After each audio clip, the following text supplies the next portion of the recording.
So before I start this video, please remember to like, subscribe and share the video as much as you can. So Christmas can be a particularly stressful and difficult time for people with Asperger's because it's a change to our everyday routine. Also, the amount of bright lights, loud music and people gathering for parties can also be stressful and can cause people with Asperger's and autism to have what's known as sensory overload. Now, there's not going to be as much sort of parties and socialising this Christmas due to the pandemic, but the pandemic and the uncertainty of all the rules is going to add a lot of stress onto people with Asperger's. So at the start of this week, on Monday, when it was only 4 or 5 days until Christmas, to be honest, for me, it didn't really feel like Christmas. And I found out one or two really upsetting things about some of my friends and how the lockdown has affected them.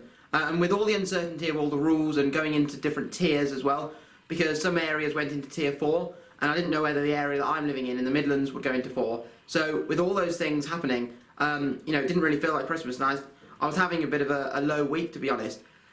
Also, we couldn't do a lot of the normal things that we do over Christmas. So I normally go to London over Christmas, which obviously we couldn't do.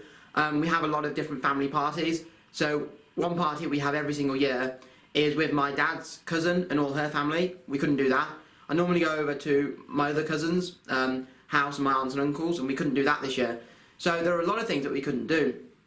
But instead, we found other things to do, and I scheduled in walks with some of my friends. So I went on a really nice walk with one of my friends.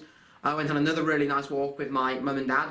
So I did things, other things that I could do to keep myself sort of having a routine and having something to look forward to. Every Christmas Eve, we also go down to my squash club and meet some of our friends there, and we couldn't do that this year. So instead, our road had like a little street party with lots of music, and Santa came down the road, so that was really, really nice. So there's no doubt that this year, Christmas has been a little bit different, but I've still been able to see some of my family. I've still had a lovely Christmas dinner. I've been on some lovely walks. I've had some really, really wonderful things, presents that my family and friends have given me.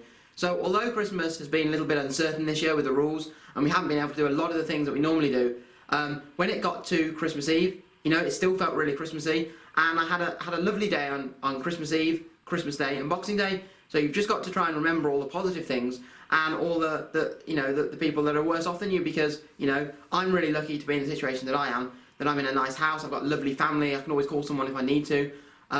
So we've just got to stay safe, stay positive, and I hope you all have a really happy New Year.